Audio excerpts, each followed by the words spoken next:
बिस्मिल्लाहिर्रहमानिर्रहीम।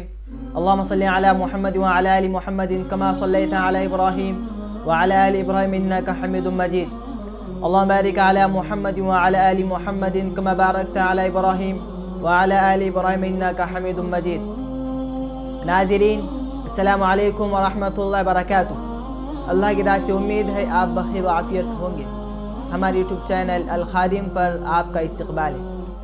वीडियो शुरू करने से पहले आपसे गुजारिश है कि आप हमारी इस वीडियो को शुरू से आखिर तक देखें। पसंद आने की सूरत में अगर आप हमारे इस चैनल पर पहली बार हैं तो सब्सक्राइब और अपने साथियों में शेयर करें और हाँ, लाइक भी ज़रूर करें।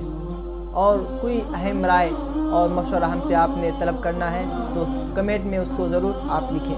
कोई आपका सवाल है तो आप उसको भी लिख सकते हैं। तो आज का हमारी तकरीर का उन्वान है मुसीबतों का पहाड़।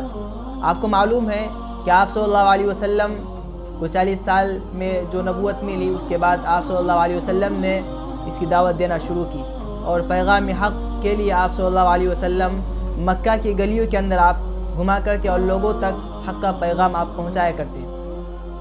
तो उस वक्त आप सल्लल्लाहु अलैहि वसल्लम ने 3 साल तक मख्फी दावत दी।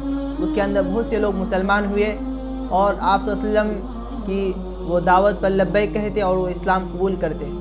उनमें बहुत कम तादाद मुसलमानों की थी और ये तादाद मुसलमानों की वो थी जो कुरैश के अंदर उनको ज़्यादा मर्तबा मिला हुआ नहीं था। यही वजह है कि कुरैश के जो रोसा थे, जो वहाँ के सरदार थे, वो ये कहा करते अहाउलाई मन्नल्लाहु अलैहिम मिन बैनिना अलैसा अल्लाहु बिअअलम बिश्शाकिरीन। यानी इस तरह के कलिमात से वो इनका मजाक उड़ाया करते।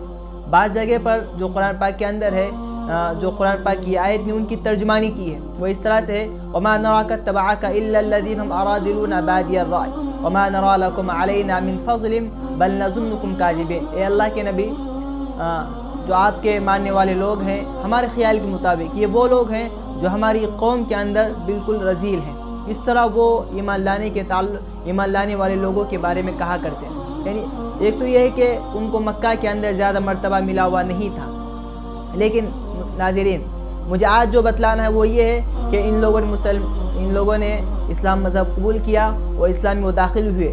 लेकिन कुरैश मक्का की तरफ से इनके ऊपर तरह तरह की तकलीफ़ें हुई और फिर भी ये लोग उन तकलीफ़ों को बर्दाश्त किया और इस्लाम से हटे नहीं, इस्लाम पर वो जमे रहे। हज़रत बिलाल रज़ी अल्लाह तआला अन्हु के इस्लाम लाने की ख़बर जब उनके जो उनका आका था उमय्या बिन खल्फ, उसको पता चला तो उसके पता चलने के बाद उसने हज़रत बिलाल रज़ी अल्लाह तआला अन्हु पर तरह तरह की तकलीफ़ें ढाई और उसने तरह तरह की तकलीफ़ें ईजाद की। हज़रत बिलाल रज़ी अल्लाह तआला अन्हु को अरब की सख्त धूप के अंदर वो रेतीले मैदान के अंदर वो लिटा कर उनके ऊपर एक चट्टान रख दिया करता। वो इस तरह से वो तकलीफ़ों को झेलते और उसको बर्दाश्त करते, लेकिन फिर भी वो कहते अहद अहद। हज़रत अम्मार रज़ी अल्लाह तआला अन्हु, इनके वालिद हज़रत यासिर, इनके वालिदा हज़रत सुमैया रज़ी अल्लाह तआला अन्हु को कुफ़ार मक्का ने सताया, उनको तकलीफ़ें दी। हत्ता कि अबू जहल बदबख्त ने हज़रत सुमैया रज़ी अल्लाह तआला अन्हा की शर्मगाह पे एक नेज़ा मारा जिससे वो दुनिया से चली गई। एक मरतबा आप सल्लल्लाहु अलैहि वसल्लम का यहाँ से गुज़र हुआ तो उन्होंने कहा इस्बिरु या यासिर फ़इन्न मौइदकुमुल जन्ना। ए यासिर के घर वालों, सब्र करो, तुम्हारा मकाम और तुम्हारा ठिकाना जन्नत है। हज़रत खब्बाब बिन अर्त रज़ी अल्लाह तआला अन्हु को तकलीफ़ें दी जाती इस तरह से कि उनके बाल खींचे जाते। अबू फुकैया रज़ी अल्लाह तआला अन्हु, जिनका नाम अफला रज़ी अल्लाह तआला अन्हु था, इनके पैरों में रस्सी डालकर इनको घसीटा जाता। हज़रत उस्मान रज़ी अल्लाह तआला अन्हु के ईमान लाने की खबर जब उनके चचा को हुई तो उनके चचा ने खजूर के सप में इनको लपेट कर नीचे से वो धुनी दिया करता और उनको उससे तकलीफ़ काफ़ी पहुँचती। हज़रत मुसाब बिन उमैर रज़ी अल्लाह तआला अन्हु के ईमान लाने की खबर जब उनके वालिदा को हुई तो उनके वालिदा ने उनको घर से बेघर कर दिया और घर से उनको निकाल दिया। ये हालात और ये तकलीफ़ें उन लोगों की थी जिन्होंने इस्लाम कबूल किया, जिन्होंने इस्लाम को माना।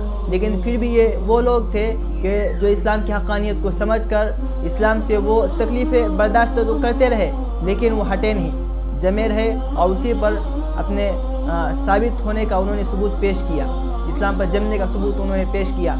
लेकिन नाज़रीन, आपको मालूम है कि आप सल्लल्लाहु अलैहि वसल्लम کی کیفیات، آپ صلی اللہ علیہ وسلم کی حالات اور آپ صلی اللہ علیہ وسلم کے بارے میں کفار مکہ کے جو نظریات تھے وہ سب آپ کو اس کا علم ہے کہ یہ لوگ 40 سال تک آپ صلی اللہ علیہ وسلم کو امین اور صادق کہا کرتے ہیں، لیکن جب آپ صلی اللہ علیہ وسلم نے دعوت دینا شروع کیا، جب آپ صلی اللہ علیہ وسلم نے دعوت کا آغاز کیا تو صرف اسلام قبول کرنے والے لوگوں پر مظالم نہیں ڈھائے گئی، اسلام قبول کرنے والے لوگوں پر ان لوگوں نے طرح طرح کی تکلیفیں دی، ایسی بات نہیں، بلکہ آپ صلی اللہ علیہ وسلم پر بھی ان لوگوں نے تکلیفوں کے پہاڑ ڈالے۔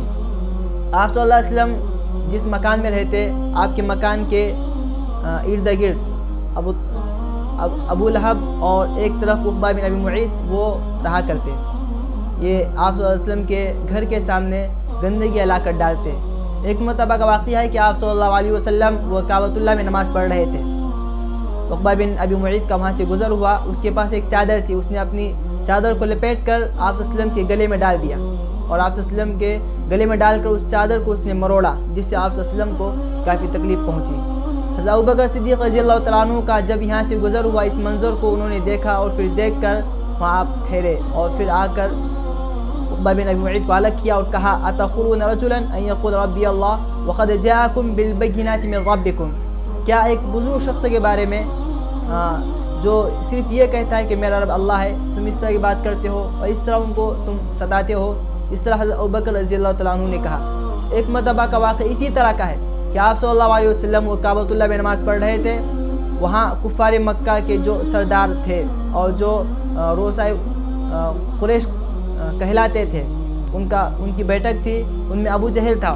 جب آپ صلی اللہ علیہ وسلم نماز پڑھتے اس نے دیکھا تو وہ قریب آیا اور آ کر اس نے کہا کہ ہمارے شہر کے اندر فلاں جگہ پر ایک اونٹ ذبح ہوا، کوئی جا کر وہاں سے اوجڑی لے آئے۔ تو بدبخت عقبہ وہاں سے اٹھا اور جا کر اس نے اوجڑی لے آئی۔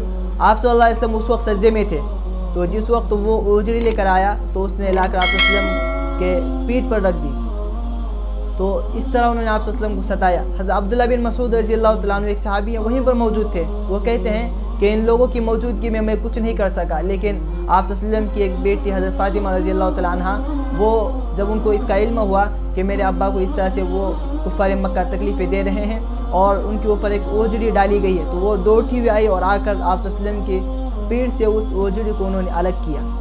تو ناظرین، یہ کچھ حالات تھے ان لوگوں کے جنہوں نے اسلام قبول کیا، ان لوگوں کے جنہوں نے اسلام کو پیش کیا، لیکن پھر بھی یہ وہ لوگ تھے جو حق کے طلبگار تھے، یہ وہ لوگ تھے کہ جنہوں نے اسلام قبول کرنے کی پاداش میں تکلیفیں برداشت تو کی لیکن غیروں کی بات نہ سنی، یہ وہ لوگ تھے کہ جنہوں نے اسلام پر جمنے کا ثبوت دیا اور آئندہ آنے والے لوگوں کے لیے ایک سبق انہوں نے چھوڑ دیا، اور اپنے اسلام پر جم کر ایسا نہیں کہ وہیں پر یہ جذبات ختم ہو گئے، بلکہ یہ جذبات بڑھتے رہے اور آج مسلمانوں کی جو تعداد ہے وہ 1-2 نہیں بلکہ انگنت تعداد مسلمانوں کی ہے، وہ انہی کی قربانیوں کا نتیجہ ہے۔